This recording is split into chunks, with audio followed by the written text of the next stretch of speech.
Hello दोस्तों, सुनो कहानी चैनल में आपका एक बार फिर से स्वागत है। आज की कहानी का शीर्षक है अनहैप्पी बर्थडे और इसे लिखा है हम सब की प्रिय लेखिका मालती जोशी जी ने। सुनिए, दीपा ने मुश्किल से पति को एक और बुलाकर कहा, अब और कितनी देर इंतज़ार करना होगा? 8 बजने को है। 8 ही बज रहे हैं, कहीं रात के 12 तो नहीं? तुम तो ऐसी आफत मचा देती हो कि बस। आखिर बॉस है वो मेरे, उनके लिए 10-5 मिनट इंतज़ार कर लेंगे तो कोई नुकसान नहीं होगा। लेकिन उन लोगों को तो होगा जो घंटे भर से बोर हो रहे हैं। आपके बॉस यदि लेट आते हैं तो उसकी सज़ा समय पर आने वाले क्यों भुगते? चेतन ने आंखें तरीर कर पत्नी की ओर देखा। बेचारी सहम तो गई, फिर भी हिम्मत करके बोली, बच्चे भी तो उतावले हो रहे हैं। वह तो गनीमत है कि पड़ोस की अलका उन्हें बहलाए हुए हैं, नहीं तो अब तक तो गदर मच जाता। चेतन ने कोई उत्तर नहीं दिया, पर दीपा जानती थी कि इस मौन का अर्थ सम्मति नहीं है। इसका मतलब है चुप हो जाओ और बैठकर प्रतीक्षा करो।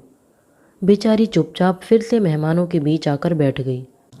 कहाँ गायब हो गई थी? मिसेस गुप्ता ने टोक ही दिया।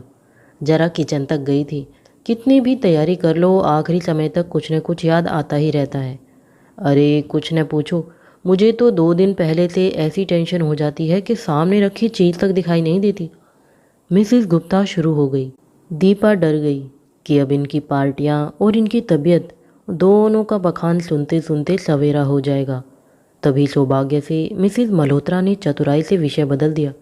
बोली, दीपा, इस यूनिफॉर्म में जिमी बड़ा स्मार्ट लग रहा है। लगता है बड़ा होकर आईपीएस बनेगा। अरे भली पूछी आपने, उसे तो हर साल एक न एक सनक सवार होती है। पिछले साल उसने नेवी की ड्रेस खरीदी थी और उससे पहले साल पता है हजरत पर बैंड मास्टर बनने का भूत सवार था। जाने कहाँ कहाँ से डिज़ाइन इकट्ठे करके मैंने वह रंग बिरंगी चमकीली पोशाक सिलवाई थी। पूरे 500 का चूना लग गया था। एक दिन पहनी और बस उठाकर माली बाबा के पोते को दे दी। जिमी की उम्र का ही है न। इतनी महंगी पोशाक नौकरों में बांट दी? मिसिज अवस्थी की आंखें जैसे निकल पड़ने को हो गई। तो और क्या करती भाभी जी, वैसे कपड़े पहनाकर बच्चे को कहीं ले जाती। तुम्हारे माली बाबा के तो मज़े हैं। लगता है उनके बच्चों का वार्डरोब तो जिमी के कपड़ों से ही भर जाता होगा। पहनने वाले भी तो 3-3 हैं, कोई कहाँ तक बनवाएगा। मैं तो इसलिए जिमी के सारे कपड़े उन्हें दे डालती हूँ। घर में अंबार लगाने से अच्छा है कोई उन्हें पहने। हमारे लिए लाख पुराने हों, उनके लिए तो वे कपड़े नए ही होते हैं। इस विषय पर एक अच्छी खासी बहस की गुंजाइश थी, पर उसी समय अलका दौड़ी हुई आई। भाभी जी, केक कटवाइए ना प्लीज़। मेरे स्टॉक में जितने गेम्स थे सब हम लोग खेल चुके हैं, अब मैं और नहीं झेल सकती। ठीक ही तो कह रही है, सभी ने एक स्वर में कहा। बेचारी घंटे भर से हलकान हो रही है, उसी के दम पर बच्चे इतनी शराफत से बैठे हैं, नहीं तो अब तक केक की आइसिंग तक चट कर गए होते। दीपा पसोपेश में थी कि क्या करे, कैसे पति को राजी करे। तभी सक्सेना साहब बोल पड़े, अरे भाई शर्मा, बच्चों के सब्र का अब और कितना इम्तहान लोगे? केक वेक कटवाओ यार। दीपा खुश हो गई, अब चेतन मना नहीं कर पाएंगे। और वही हुआ। बेमन से ही सही चेतन को उठना ही पड़ा। फिर तालियों की गड़गड़ाहट के साथ केक काटने का शुभ कार्य संपन्न हुआ। सबने जिमी को बधाई दी। हैप्पी बर्थडे टू यू गाया गया। कैमरा 5-7 बार क्लिक हुआ और बस हॉल में घमासान युद्ध सा शुरू हो गया। हेलीकॉप्टर की आकृति वाला 250 रुपये का शानदार केक देखते देखते धराशायी हो गया। सलीके से सजे डोंगे, करीने से लगी प्लेटें, कलात्मक ढंग से कटा सलाद, सब पल भर में अस्त व्यस्त हो गया। झकाझक धुली सफ़ेद चादरों पर इमली की चटनी ने चित्रकारी कर दी। खाने के बाद गुब्बारे नोचकर बच्चों ने कमरे की रही सही सज्जा को भी तहस नहस कर दिया। चेतन सब कुछ देख रहा था और देखकर कुढ़ रहा था। उसे मालूम था कि यह सब होगा, इसलिए वह केक इतनी जल्दी नहीं कटवाना चाहता था। पर यहाँ तो एक से एक मर भुक्के जमा हो गए थे। तभी बाहर दरवाजे की घंटी बजी। चेतन आदतन बाहर की ओर लपका, पर अब उसके चेहरे पर उत्सुकता नहीं, तनाव था। जाते हुए उसने फुसफुसाकर पत्नी से कहा भी, 5 मिनट और रुक जाती तो क्या प्रलय आ जाती। पर नहीं, तुम तो अपने मन की करके ही रहोगी। दीपा हैरान, भला उसे अपने मन की करने का मौका मिला ही कहाँ? नहीं तो लोग अब तक खा पीकर घर चले गए होते।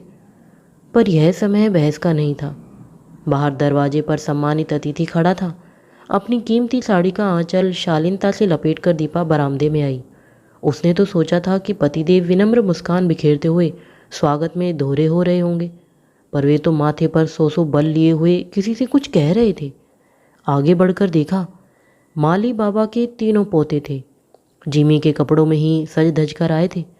बबलू ने तो वही बैंड मास्टर वाली पोशाक पहनी हुई थी जो खासम खास मौके पर पहनता था। उसके हाथ में प्यारा सा गुलदस्ता था। इससे पहले कि दीपा कुछ कह पाती, चेतन ने कड़क आवाज़ दी, जिमी यहाँ आओ। जिमी सहमा सा बाहर आया। तुमने इन लोगों को बुलाया था? पिता का सामना करने का हौसला उसमें न था। उसने माँ से रुआसी आवाज़ में कहा, मम्मी आप ही ने तो कहा था कि अपने सब दोस्तों को बुला लेना। चेतन ने माँ बेटे को खा जाने वाली नज़रों से देखा और पैर पटकते हुए भीतर चले गए। क्षण भर को सभी सन्न रह गए। फिर दीपा ने अपने आप को संभाला। गुलदस्ता हाथ में लेकर बोली, हाय कितना प्यारा गुलदस्ता है, तुमने तो खुद बनाया है।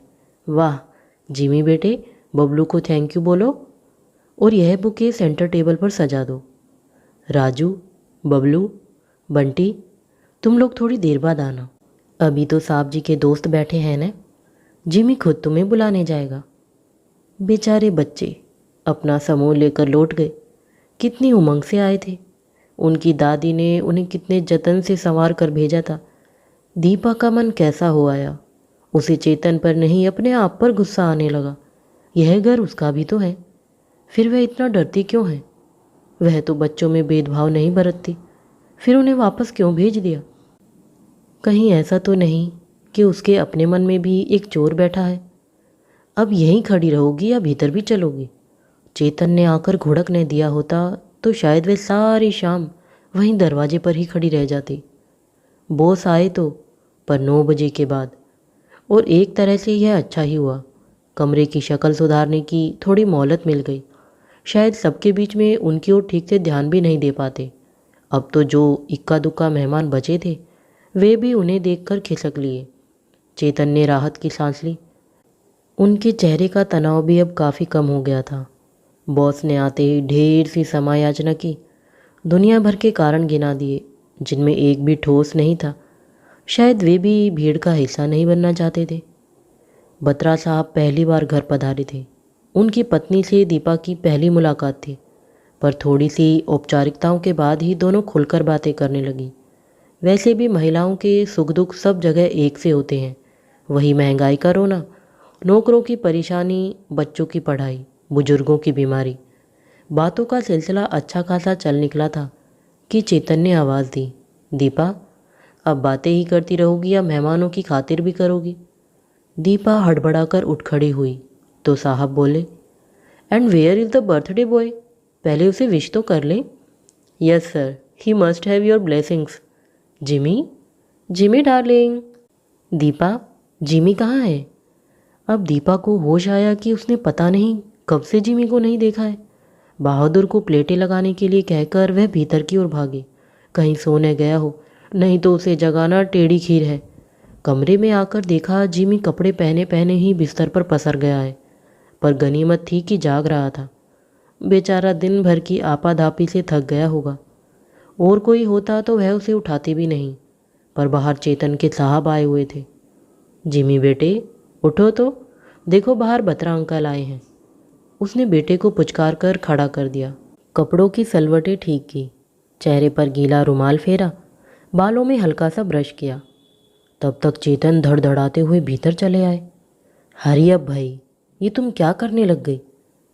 तुम्हारे बेटे को जरा प्रेजेंटेबल बना रही थी। Thank you very much. और बरखुरदार, आपको सब याद तो है ना, ज़रा ठीक से बिहेव करना। जिमी कुछ नहीं बोला, यंत्रवत माँ की उंगली पकड़कर बाहर आ गया। न तो उसने नमस्ते की न हाथ मिलाया। अपना नाम तक वह बता नहीं पाया। और जब मिसेस बत्रा ने उसे बड़ा सा पैकेट थमाया तो उसने थैंक यू तक नहीं कहा। पल भर को एक असहज सन्नाटा सा छाया रहा। फिर दीपा ने क्षमा याचना के से स्वर में कहा, दरअसल मैं उसे सोते से जगा लाई थी। नेचुरली 10 बज रहे हैं, बच्चा सोएगा नहीं क्या?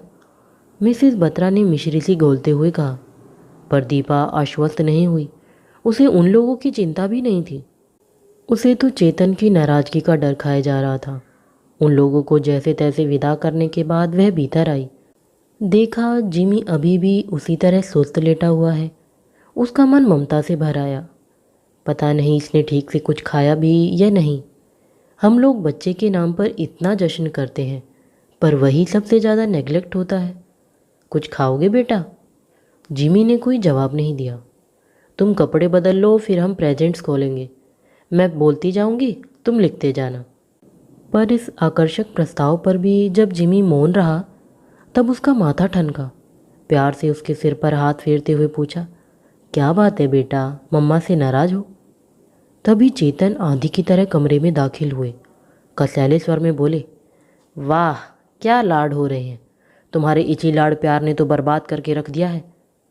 ओफो, अब आज के दिन तो इसे बख्शो। आज के दिन ही तो 4 भले आदमी घर में आते हैं, सारी इज्जत का कचरा करके रख दिया। क्या फ़ायदा इतने महंगे स्कूल में भेजने का? ढंग के 2 बोल भी इनके मुंह से नहीं फूटे। और स्कूल भी बेचारा क्या कर लेगा, घर में भी तो ढंग का वातावरण हो। इससे तो अच्छा था कि मैं उन लोगों को आमंत्रित ही नहीं करता, कम से कम उनकी इंसल्ट तो न होती। पति की धुआंधार बमबारी से दीपा के आंसू निकल आए। माँ का रुआं सा चेहरा देखकर जिमी को ताव आ गया। बोला, पापा, आपने भी तो मेरे दोस्तों की इंसल्ट की है। मैं भी उन्हें आमंत्रित करके आया था। बदतमीज। जिमी की बात पूरी होने से पहले ही एक झन्नाटेदार तमाचा उसके गाल पर पड़ा। बेचारा बच्चा पल भर भौंचक रह गया। फिर अनायास उसके होठों पर वह वाक्य आ गया जिसकी रिहर्सल बत्रा अंकल के लिए 20 बार की जा चुकी थी। कांपती आवाज़ में बोला, थैंक यू पापा, thank you for the beautiful gift.